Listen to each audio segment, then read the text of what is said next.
This'll help. What kind of toy is this? One of our most powerful resources. Love? Now, Cole! Hey, hello, how do you do? Shady Doorags here. It's Christmas time, and I'm giving you all the best gift anyone can get. Something you can watch while you eat. Assuming, of course, you are actually watching this. DuckTales isn't exactly the most popular show on my channel, but since when have I ever let something minuscule like views stop me? Today we're looking at the episode How Santa Stole Christmas. A, because I like DuckTales, and B, because it's Christmas. The episode starts at McDuck Manor, where Della is telling Christmas stories to the triplets. And I really hope you all have seen this show already, because good golly goodness did I just drop a huge spoiler with that one sentence. Della's story is filled with anti-Santa propaganda, which is expected in Scrooge's house, but that frustrates the triplets because they still don't know why Scrooge hates Santa. The less you know, the better. You don't know, do you? Funny joke! Such a clatter! He's breached the perimeter! To battle! I freaking love Della. The triplets decide to also head up to the roof, hoping to catch a glimpse of Santa because, you know, they're kids. But the noise just turns out to be Scrooge. Why do you hate him so much? He seems like a good guy. Hold your treacherous tongue! Yeah, Webby! Jeez, how is it that in a show full of evil sorcerers, demons, and monsters, that this little girl manages to be the most terrifying thing in it? I'm the richest duck in the world, and I always get you great gifts. Ugh, you could not have found an itchier fabric. What do you want? Some sort of videographical game? Yes! They're called video games? Don't explain the joke, Huey. I think you mean, wow, Uncle Scrooge, thank you for the very practical gift. This moment sets up part of the conflicting thought process of the episode. Scrooge believes in only giving someone practical gifts, mainly because he grew up poor and practicality has been his driving force. Now, on the one hand, I do think Huey, Dewey, and Louie should be more thankful. After all, they aren't old gifts, and I've preached for years that the best way to be happy is to first learn to always be appreciative of what you have. But on the other hand, I'm really fond of the art of gift giving. There's something enchanting about secretly selecting an item for someone that demonstrates you know them well and then surprising them with it. This can be done even with practical gifts. The problem with these gifts is that there's no effort behind them, no thought as to what these four need individually, just a belief that any child could use a winter hat. Shoot, Scrooge doesn't even bother getting them comfortable ones. Cool, so you've replaced the uncomfortable feeling of a cold head with the uncomfortable feeling of an itchy one. Pretty much everyone can tell that this was done because Scrooge is cheap, so he went for the bare minimum. Gift giving feels a lot more hollow if you present it as being done out of obligation rather than appreciation, and that's the atmosphere that comes across when the gesture lacks effort. Oh, the moment also sets up that Webby, much like Della, has fully drank Scrooge's Kool-Aid. It's interesting that the girls of both Duck generations have fully dedicated themselves to the anti-Santa cause. Santa cause. Oh wow, that wasn't even intentional. Good one, Shady. Thanks, Shady. Back downstairs, McDuck Manor gets a knock on the door and, well, speak of the devil. Get it? Because Santa is an anagram for... Well, that happened. The Ducks help out Santa, and he remains in character by giving them some gifts. I prefer my hat. The itching means it's functional. Webby, did you change your outfit between scenes? Wait, Scrooge did too! Scrooge gets angry at the gifts, claiming that Santa is trying to win over his family, which means he would be stealing from Scrooge yet again. What did you steal from Scrooge? Christmas. His whole racket was my idea, but this glory hound kept it all for himself! Santa says that regardless of what happened in the past, he needs Scrooge's help tonight. His leg is busted, and it's important that someone, specifically Scrooge, deliver the gifts and save Christmas. You fainted from a busted leg. Either you were just in that much pain, or something very suspicious is happening here. Because Scrooge stubbornly refuses to help, Santa decides to sweeten the deal. If you help me, I promise to never come around here ever again. You'll save a fortune on traps. Now see, that is a thoughtful gift. It's something Scrooge specifically wants, and it costs Santa literally nothing to give him. I can't believe you talked me into this again. Again? While Scrooge gets the sleigh ready, Santa regales the tale of what happened between the two. Back in the day, Scrooge was a door-to-door coal salesman. I got it! You need it! So buy it already so I can come in! It's freezing out here! Wow, it's a wonder this dude became the richest duck in the world with that showmanship. I guess this bears repeating. Public relations is a thing, though it doesn't always. Want can deter need. That lady might need coal, but you made her want to not buy from you, and right now her want supersedes her need. While leaving the house, past Scrooge runs into past Santa. Turns out they had the same idea, though Santa is motivated by warming hearts and is using toys instead of coal. You can't warm any hearts if yours is an icicle. Come on, Mr. Santa Claus. I actually really like how these two become friends. We just saw past Scrooge be rude to that other person, so you might be wondering, why is he suddenly being nice to this guy? Well, Scrooge saw a fellow businessman who was willing to work hard to achieve his goals. If you know Scrooge, you know why that automatically wins respect from him. And the thing is, Scrooge is a good guy. He's greedy and has his stubborn and selfish moments, but he's also helped a lot of people over the years. I don't suppose you'd trade a moment's warmth and a good cup of cheer for a gift or two? Oh, he's with me. This is why I always go the charisma route in RPGs. Well, except for New Vegas, it's pretty much useless there. Although, I guess Animal Friend would be useful in this show. Inside the cottage, everyone is singing merrily, but they have to call it quits when the fire runs out of fuel. My fine fellow here has all the coal you'll need to warm your homes and hearts. Bruh, those were mine! Oh, right, Christmas, spirit of giving, freaking Santa Claus. I'm sorry, I just get heated when people take stuff without permission. Thankfully, what Santa actually winds up doing is giving a free sample with promotion. And do you deliver? I live very far away. Wait, this isn't your home? Is this place like a tavern or something? If that's the case, Scrooge, you probably didn't have to sell anything just to be let in. Why, Scrooge can deliver to everyone in the world Well, at some point this winter. by Christmas morning. Okay, calm down, Heisenberg. People might be sad with no coal, but they can feel even worse if they're promised coal and still don't get any. Santa says as Scrooge's friend, he'll be glad to help him make the deliveries. Scrooge one-ups Santa and declares that they can both be partners instead of just friends. At first, this offer from Scrooge was weird to me because Santa just demonstrated that he doesn't have good business sense, but then I realized two things. One, Scrooge values ambition. Santa had a crazy idea and then confidently felt he could do it regardless of how difficult it seemed. Scrooge intentionally surrounds himself with people like that. It's why he insists Launchpad be his driver. You're not gonna replace me? Replace you? Where would I ever find a driver as crazy and dangerous as I am? The second thing is actually something Scrooge brings up later, so I'll wait until then to discuss it. Back in the present, the Duck family is prepping for their journey with Santa. Scrooge declares, however, that only Webby is invited since she seems to be immune to Santa's charm. I see some good boys that are working their way up the nice list. If they behave tonight, they might get an extra gift in the morning. This is another moment I really like. The plot to come doesn't need the triplets, so it has to find a believable reason to leave them behind. Scrooge's want to not have his family side with Santa and turn on him makes it believable that he would only take Webby. But it would still raise eyebrows if Huey, Dewey, and Louie actually stayed behind with no other motivation, since they're infamous for sneaking out when people tell them not to. So Santa bribing them to behave, as Santa does, solidifies everything as being in character. Also take notice, Webby is the only one still wearing her hat. It was a gift from Scrooge, whom she idolizes and is a mini version of in a lot of ways. A lot of ways. We get a montage of Webby and Scrooge delivering gifts to characters of the show, and somehow Doofus Drake made the nice list. What? It's cool to see Santa considers Boyd a real person, though. Along the way, Webby continues to demonstrate her suspicions. A Thunderhawk Elite Compound Crossbow with titanium arrows? Oh, who's this for? Check the tag.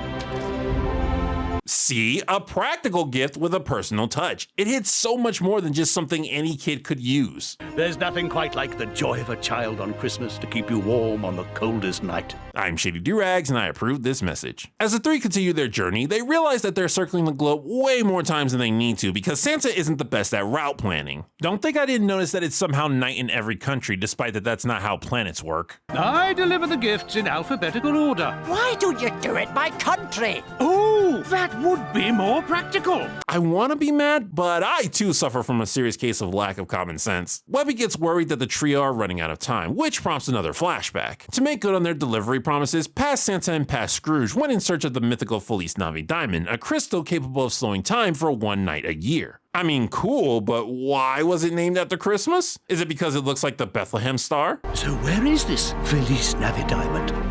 Cascabel Cavern. Cascabel. a Spanish word meaning a type of artillery, a pepper, a roller coaster, a snake, a place, or a novel. Nope, I don't get it. As Santa and Scrooge approach the cavern, they're attacked by flying reindeer. Of course they are. Scrooge starts to fight them off, but Santa finds an alternative approach. Jingle bells! Jingle bells? Jingle all the way! They sang Jingle Bells earlier multiple times. Jingle bells, jingle all the way. Oh, what fun it is to ride in a one-horse open sleigh. Hey! Since that song exists already, which it should considering Scrooge was born a decade after it was published, this line isn't just the show being corny, it's Santa himself being corny. I don't know how I feel about that. Since all reindeer instinctively know people with jingle bells can be trusted, Scrooge and Santa remain unharmed and decide to take in some new pets. Wait, so the slowing time thing they had a plan for, but I guess they just got lucky with the flying. Of course you keep the reindeer. They've got 2 horns worth of deadly efficiency. I love Webby. Another montage starts and we see Scrooge and Webby delivering to even more familiar characters. Over the fields we go, laughing all the way. I'm sorry, I need to correct a previous statement. I absolutely love Webby. Yeah, Disney has had this thing for the past decade or so where they make every girl character a combination of being not like other girls and adorkable, and Webby is no exception. I should be annoyed that they keep relying on this now established trope, but I'm not gonna lie, I rarely see one of these girls that I don't like. Webby, Mabel, Molly, Star. Okay, well, Star did get on my nerves, but that was more so because of the overall writing. What I really like about Webby in particular is that she's not afraid to be girly despite being interested in typically non-girly topics. She's very loving and caring in a way you would expect a young girl to be. The show didn't feel the need to demonize traditional feminine aspects despite her having an interest in very typically masculine things like fighting and adventuring. I also just have a personal bias. My paternal instincts are sensitive to adorable girls more than anything else. One of the group's deliveries takes them to the Beagles, which almost goes poorly, causing Santa to step in and save Webby and Scrooge. This triggers yet another flashback. Inside Casket Bell Cavern, past Scrooge warns past Santa of the Guardian, which I want to say is the abominable snowman, but some people have said Scrooge already met that creature when he was searching the Arctic for oil. If that's true, I do not remember what episode that was mentioned in. That thing will kill you! Not if I kill it first, with kindness. Ah, jeez, it's Ryan Sisu all over again. Santa tries to do his specialty and attempts a persuasion roll against the snowman. Unfortunately, he didn't know snowmen are immune to charms of all kind, even skill-based ones. And then... Scrooge freaking rides in on his reindeer of epicness, lights his coals of doom on fire, tosses them at the snowman who is weak to fire and fails his dex save, and...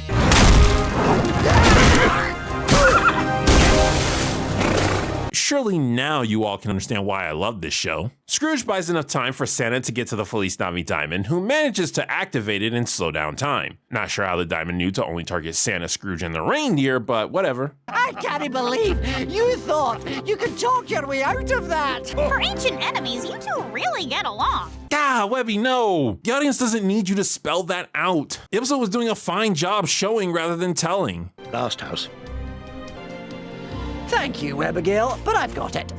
Is no one gonna ask where he got that extra gift from? What's your angle, Claus? Oh, I get the greatest gift of all.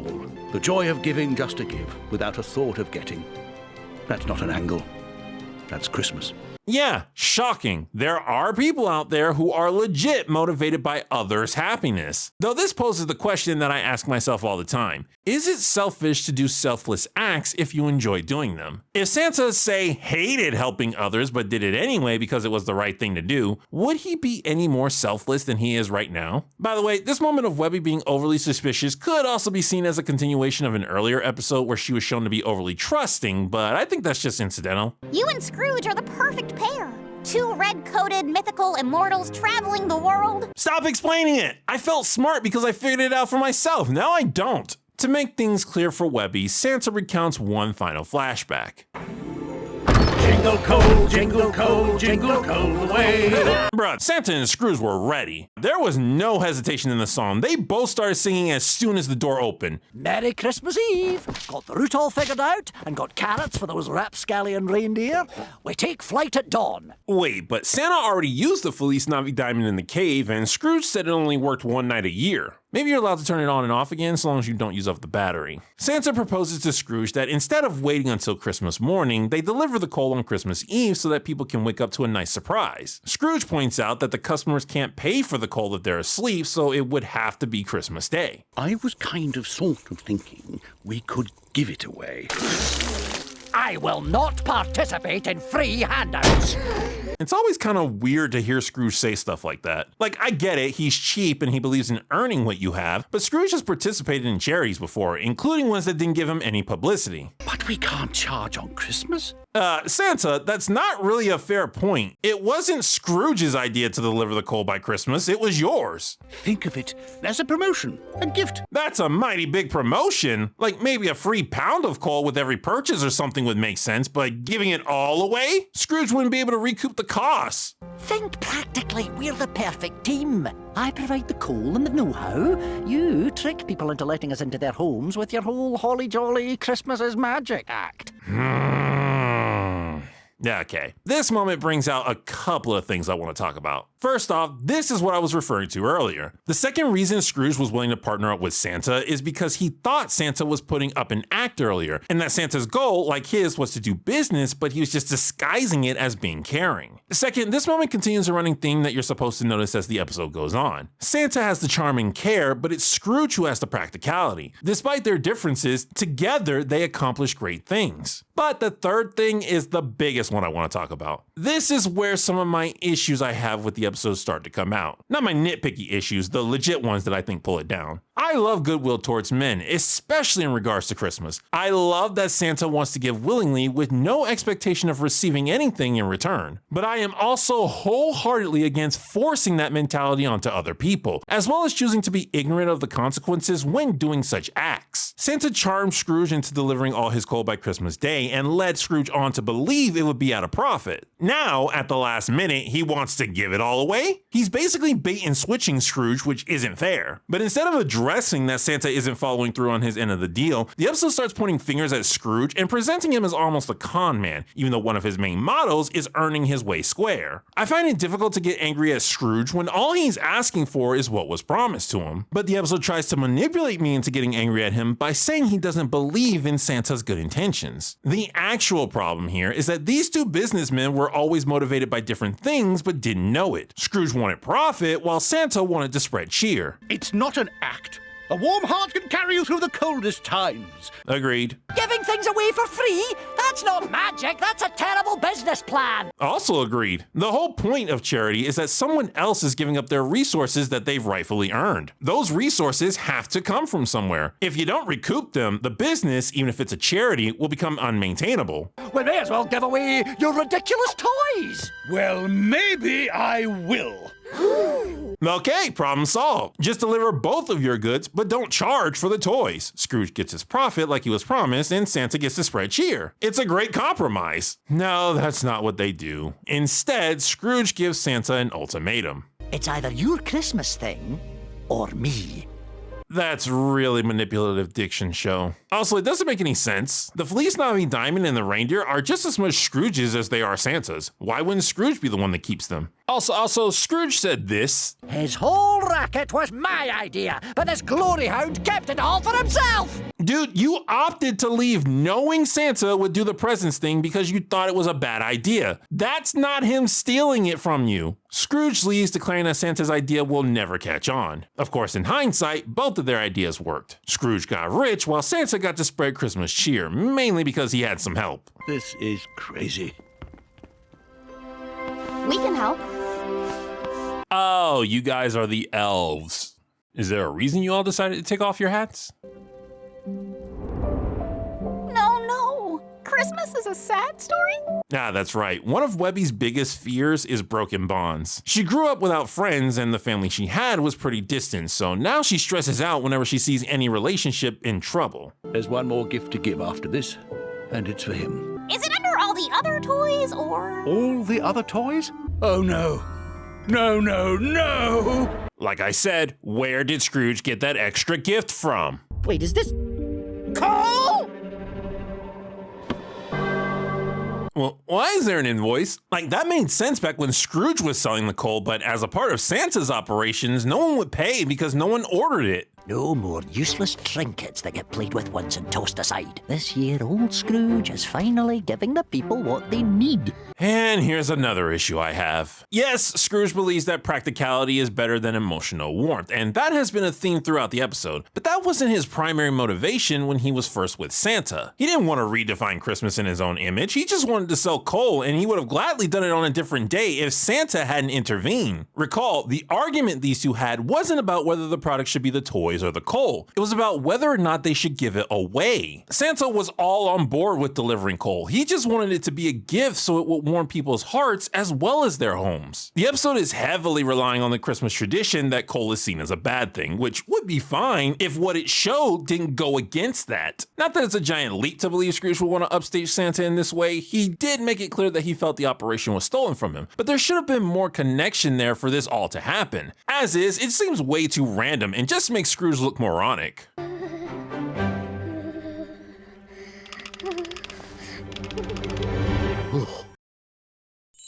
My paternal instincts are sensitive to adorable girls more than anything else. I know I just made a grand speech agreeing with you, Scrooge, that it's bad business, but please give that girl everything ever. Stranger danger! That is the correct response. Santa? Scrooge gives the girl, whose name is Jennifer, her gift of coal. Not knowing or really caring what coal is, Jennifer is just happy to get a gift from Santa and immediately starts playing with it. Hi, I'm Jennifer. What's your name? I'm Colette. Protect her at all costs! You can use that to stoke the fire. No, don't hurt Colette! I love her so much already. Scrooge, I will find you and murder you if you make that girl cry. Now back off! With Jennifer's reaction, Scrooge finally understands what Santa was trying to get through to him. A warm heart can carry you through the coldest times. Okay, let's finally dive into the lesson and theme that's been continuously brought up. What the episode is trying to do is show that there's a balance between heart and practicality, and he uses Santa and Scrooge respectively as representations of the extremes on both sides. Now, overall, I am fine with the lesson, but ironically, I think it's unevenly balanced. There's too much criticism of Scrooge and not enough of Santa to make me feel like both characters have something they can learn, causing the episode to look more like a lesson exclusively for Scrooge and those like him. I absolutely support the message that warming hearts can do a lot of good, and that act shouldn't be undervalued. But that doesn't dismiss that you do need literal actual warmth to, live. I would not feel comfortable knowing that Jennifer is going to sleep in a freezing home just because she has a toy. No, seriously, is there not something we can do about Jennifer's situation? Scrooge only delivered one gift, which means there are either no parents there or they're not nice people. Santa and Webby burst into the house to confront Scrooge about his sabotage. Also, Jennifer gets the doll she asked for. That is very important to me. How could you ruin Christmas? What about him and his broken leg? Why did you come to me with a fake injury? How could you let me ruin Christmas? That is some serious deflection, Scrooge. But at the same time, he is right. Delivering gifts is indeed Santa's responsibility, and the man chose to put it at risk. First rule of leadership: everything is your fault. I thought if you saw the joy of giving away toys on Christmas, you'd finally come around, and we could be friends again. See, this is what I mean. Santa doesn't say we would reconcile our differences. He says you would come around. The episode definitely sides with him more than it does Scrooge. With Scrooge realizing Santa's motivations, the two share a warm moment, which is interrupted by Webby informing them that it's almost Christmas and they won't be able to deliver the rest of the presents on time. You just need to think practically. Ever heard of divide and conquer? The episode ends with the Duck family splitting up to help Santa deliver his gifts, officially saving Christmas, which wasn't actually in any trouble until they wrecked it. Wait a second. 1, 2, 3, 4, 5. I'm counting 9 reindeer, and none of them have a very shiny nose. Also, someone had to do the Beagle Boy run again. Look at that! One last gift. It better be in Duckburg. Quit complaining, you greedy Glaswegian Grinch. No, the line should have been, It better be in Duckburg. oh, don't worry, it is. And then Santa gives him the present. McDuck and Claus delivery. I got you a little something as well. The traps are off. You're welcome at my home anytime. And that was how Santa stole Christmas. Okay, I know I did a lot of complaining at the end there, but I I do enjoy this episode. It didn't hit me like the time-traveling Christmas one did, but it's still a lot of fun. The adventures of Santa and Scrooge are exactly what you'd expect to see from a show like this, and that snowman fight was just freaking awesome. The story as a whole is a nice payoff considering there have been a few references to Scrooge's hatred of Santa throughout the show, and whenever it's brought up, you're left wondering why. It's not like how in Teen Titans Go, Santa's personality subverts expectations. This one is just as holly and jolly as you would expect, so it's very weird that he and Scrooge would be enemies. Also, that's another thing. I really like this Santa. An overly cheery personality can easily drop the ball and appear annoying, but this one didn't seem to do that for me. Maybe it's because they also show him getting angry, so he feels more real. Regardless, the warmth I get from this Santa reminds me of the admiration I feel towards goody superheroes like Superman or the Flash. I guess when you get down to it, I just like Santa, period. Also, I love a good foil, and he does that decently with Scrooge. Now, I want to be clear, I do like the lessons and themes being taught. It's more so their execution that I was whining about. And to be honest, the things I complained about, I didn't even really notice them until I watched the episode for the sake of reviewing it. My first couple of times through, I just enjoyed the show. All in all, a nice Christmas adventure with some warm moments told in the adventurous DuckTales way. It's got some problems, sure, but the heart is there, and ultimately, that is what I look for this time of year. This has been Shady Doorags. So long. Farewell. Auf Wiedersehen. Goodbye.